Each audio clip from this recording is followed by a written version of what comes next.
না, মোশনটাই তো আপনারা জানেন, এটা আরো আমার মন্ত্রী শোভনদেব দা বলতে পারবেন।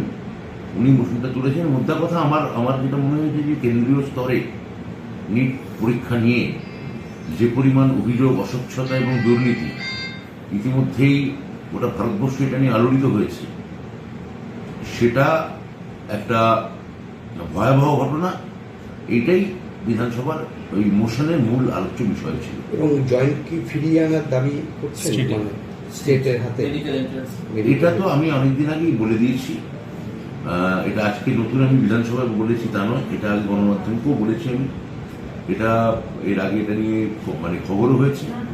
মানে এটা নতুন করে আমি কি বলবো,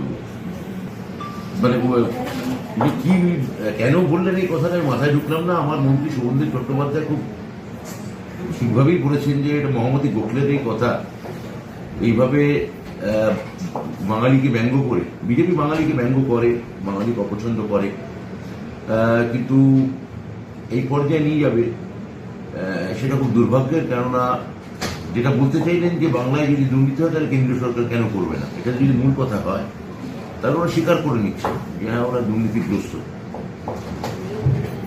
এই স্বীকারোক্তি নিশ্চয়ই আমরা মনে রাখবো।